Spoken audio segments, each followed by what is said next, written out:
Nous sommes le 29 juillet. Comparaison injuste. Nous lisons dans Jérémie chapitre 10 au verset 7. Qui ne te craindrait, roi des nations? Cela t'est dû, car parmi tous les sages des nations et dans tout leur royaume, nul n'est semblable à toi. Le peuple s'est dénigré au point d'abaisser le Dieu suprême, créateur et rédempteur au niveau des idoles. Par ailleurs, des insensés s'assimilent encore à la divinité.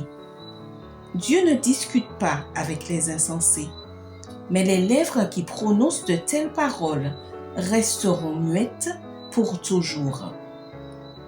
Dieu n'est pas comme nous et nous ne sommes pas comme lui, affirme Jérémie. Bien qu'élémentaire, il est essentiel de le reconnaître pour comprendre la crainte de Dieu. Calvin disait que la vraie sagesse consiste à connaître Dieu et à se connaître soi-même. Les deux connaissances sont interconnectées. La vision correcte de l'un donne une vision correcte de l'autre. Tout s'éteint sous le poids de sa majesté.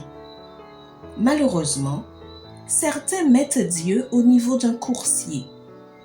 Jésus est l'ami des pécheurs, mais il est aussi le Seigneur Tout-Puissant qui est descendu du ciel, où il a reçu tout honneur, toute gloire et toute majesté pour apporter sa grâce à un peuple pécheur.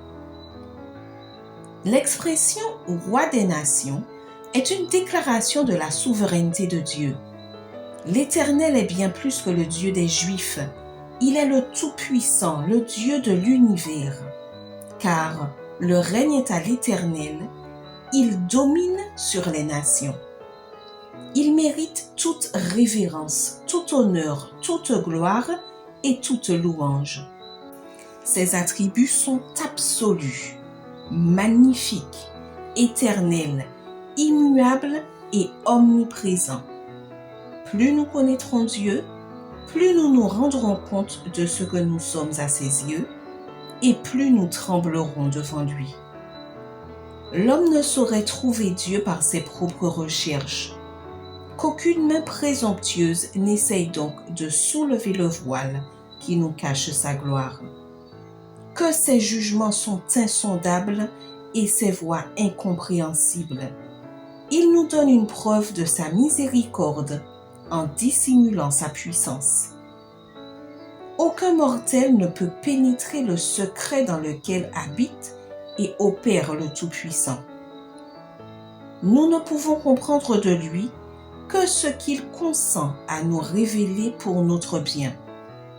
Notre raison doit reconnaître une autorité qui lui est supérieure. Il faut que notre cœur et notre intelligence s'inclinent devant le grand « Je suis ». Le connaître, c'est l'aimer et aussi le révérer. Bonne journée et que Dieu te bénisse.